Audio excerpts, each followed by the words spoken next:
Olá, bem-vindos ao canal Leidos, aqui quem fala é o Alenarte, e hoje lhes trago Passageiros no original Passengers, filme de 2016 que conta o drama de um homem que se vê sozinho no espaço. Mas antes da gente falar propriamente do filme, eu peço para que você deixe aquele like, também se inscreva e ative o sininho, que assim você fica por dentro dos lançamentos do canal. E não se esqueça de me seguir nas redes sociais que vão estar na descrição.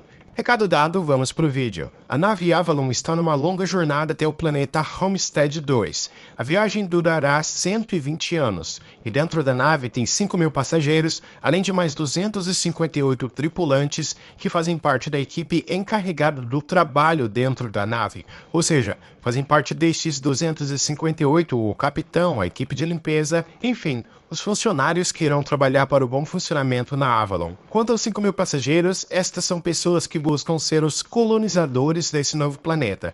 Para eles, Homestead 2 é a chance de começar uma nova vida e construir uma nova civilização. O interessante é que essa empreitada de colonizar novos planetas não é devido à falta de recursos na Terra. Aparentemente, a Terra ia muito bem. O que se dá é que a humanidade vive um momento onde a colonização espacial é possível e há um grande mercado ao redor disso. Mas como assim? Deixa eu explicar. Todos os 5.000 passageiros compraram seus lugares da nave, e o ticket não era barato. O Jim Preston, que é o protagonista aqui, é um engenheiro mecânico que, além de pagar uma alta quantia parcelada, também teria de dar 20% de todos os seus lucros do novo planeta pelo resto da vida dele à empresa dona da Avalon.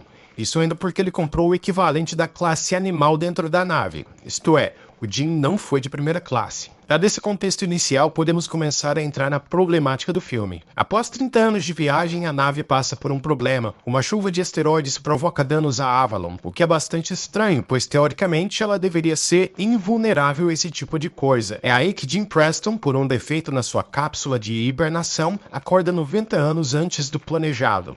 E a princípio ele não sabe disso. Ele começa a andar pela Avalon até que percebe que é o único desperto e que ainda faltam 90 anos para chegar ao seu destino. Pior que isso é o que ele se dá conta de que não poderia voltar ao estado de hibernação, visto que havia todo um processo complexo que deveria ser feito para tanto, e bem, tal processo estava completamente fora de alcance para o Jim neste momento. Uma coisa que ele faz é mandar mensagem para a Terra pelo sistema de comunicação da nave. Esperava assim achar uma solução para seu problema. O caso é que a mensagem demoraria 19 anos para chegar à Terra e a resposta levaria mais 35 anos para ser interceptada pela Avalon. No total, Jim teria talvez a resposta para sua pergunta em mais ou menos 55 anos. Nesse momento, tudo se torna desesperador para o personagem, pois sem meios de voltar ao estado de hibernação, ele teria que viver o resto da vida naquela nave sem nenhum outro humano com quem ele pudesse interagir. Seria, no fim das contas, uma vida desperdiçada.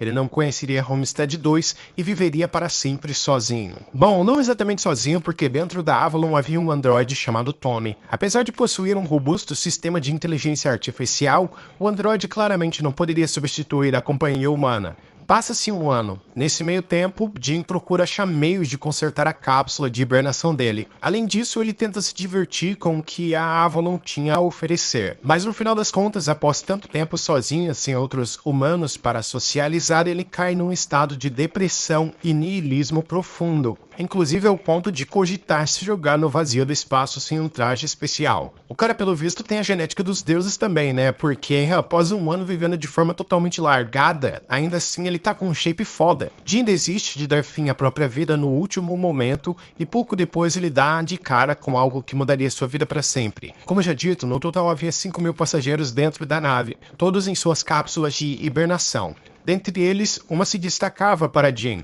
Uma mulher chamada Aurora Lane. Simplesmente a Jennifer Lawrence. Imagina o que vai acontecer, hein, meu amigo?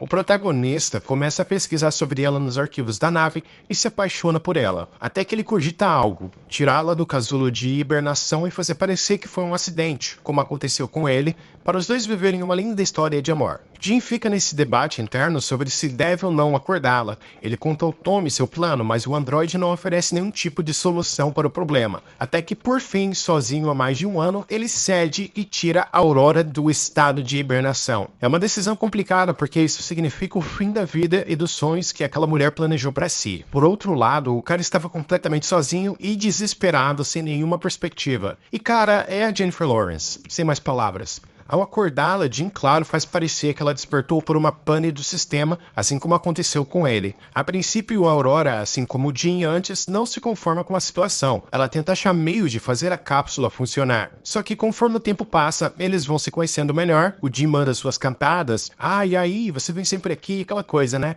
Até que por fim os dois engatam um romance. A Aurora é escritora e os planos dela era escrever sobre Homestead 2, como seria o começo da vida lá e esse tipo de coisa. Depois ela voltaria para a Terra, ou seja, outra viagem de 120 anos hibernando. E ela viveria os fins de seus dias da Terra, onde seria uma grande autora reconhecida pelo seu trabalho. Mas agora ter seus planos frustrados não parecia tão ruim. Quer dizer, pelo menos até ela descobrir que o que se passou não foi um acidente, mas sim algo deliberado. Eu tenho uma curiosidade. A maioria dos homens eu imagino que iriam acordar a Jennifer Lawrence. Mas e vocês, mulheres, o que vocês fariam? Vocês iriam preferir acordar um cara bonitão, tipo nosso amigo Chris Pratt mesmo? Ou se conformar em viver sozinha? Ou ainda escolheria acordar outra mulher para ser sua amiga? Eu estou realmente curioso para saber sua resposta. Então comente aí no vídeo. É óbvio que eventualmente a Aurora descobriria o que o Jean fez. E a forma como isso se dá é a seguinte. Um dia, Jean e ela vão ao bar, sendo que o protagonista estava se preparando para pedir a mão da Aurora em casamento. E aí, quando ele sai por um instante, o androide diz à Aurora que foi o Jean que a acordou de propósito. A mulher, claro, entra em choque. Ela pede para que ele fique longe dela. E numa das noites, a Aurora vai até o quarto do Jean e enche ele de porrada. Eu achei uma cena muito boa, cara. O Jean não faz nada, claro, até porque, né, amigo, você mereceu, vamos ser sinceros. O tempo vai passando e Jean vai tentando achar formas de pedir desculpas à Aurora, mas todas se mostram infrutíferas. Um dia, simplesmente, o cara decide plantar uma árvore num lugar aleatório da nave. Mas aquilo não foi o mais surpreendente, porque eis que aparece um homem chamado Gus Mancuso, que se denomina chefe de convés. Ele é um dos membros do pessoal que trabalha na Avalon e acordou por causa de uma pane, assim como o Jean. Os três começam a verificar a nave, agora auxiliados por este homem que tinha mais conhecimentos a respeito dela, e descobrem que uma série de panes no sistema da nave havia causado os problemas técnicos que Jean e Aurora presenciaram e mais, que esses problemas estavam se acumulando até um ponto em que poderia representar um risco real para a integridade da Avalon. Gus vai até os casulos que apresentaram avarias e descobre que a cápsula do Jean deu mau funcionamento devido ao chip relógio ter queimado. E fica evidente para ele também que a cápsula da Aurora se abriu não por mau funcionamento, mas por uma ação do Jean. E quanto à cápsula de hibernação do Gus, ela apresentou falhas devido a vários erros sistêmicos simultâneos. Quando a Aurora vai falar com o Capitão Gus, ela pede para que ele tome alguma ação punitiva em relação ao Jean pelo que ele fez com ela. Gus, no entanto, afirma que está de mãos atadas quanto a isso naquele momento, até porque ele tinha que resolver outro problema mais urgente. Quando Gus e Jean dormiam e a Aurora nadava em seu quarto, ocorreu uma falha no sistema de gravidade. Todos começam a sair voando pela nave, pensando que a Aurora quase morre devido a essa falha sistêmica. Antes que tudo piore, o sistema de gravidade volta a funcionar nos conformes e então os três se reúnem. Para Gus, tal falha só poderia significar que a nave estava chegando no momento crítico, em que as falhas estavam começando a atingir sistemas vitais da Avalon. Eles precisam imediatamente encontrar o que está causando esses problemas e corrigi-los. E como a nave não fornece diagnóstico claro quanto ao que está causando as falhas, os três terão que encontrar a causa sozinhos. Porém, o que acontece é que Gus, que já não estava se mostrando muito bem há algum tempo, desmaia de repente. Quando o levam para a enfermaria e o colocam na cápsula médica a fim de saber o que ele tem, descobrem que ele estava tendo falência de todos os órgãos por causa desconhecida, provavelmente relacionado à falha apresentada na cápsula de hibernação dele.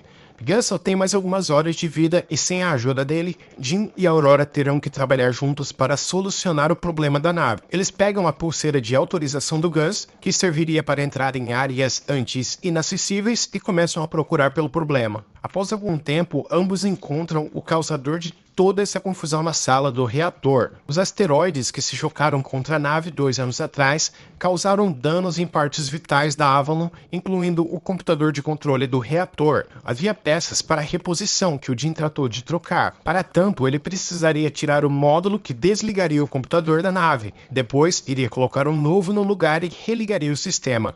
Quando faz isso, no entanto, o que acontece é que o reator aquece incrivelmente. precisariam resfriá-lo ou a nave explodiria. Só que quando puxam a alavanca para resfriar o reator, nada acontece. Jim percebe que a escotilha que daria vazão ao fogo necessária para o resfriamento estava fechada. Para abri-la, ele teria que ir pelo lado de fora da nave. Depois de aberta a escotilha, ele voltaria para Avalon, o fogo teria vazão e o reator resfriaria. E é isso que o Jim faz. Ele pega o traje especial e vai até a escotilha, mas lá nota que não consegue manter a passagem aberta sem segurá-la ele mesmo. Jim pede para que a Aurora puxe a alavanca do reator, mesmo sabendo que provavelmente morreria quando o fogo o atingisse. Após relutar, a Aurora finalmente puxa a alavanca. O fogo atinge Jim, mas cara, esse traje é muito resistente, ao ponto de ser ridículo o quão resistente ele é.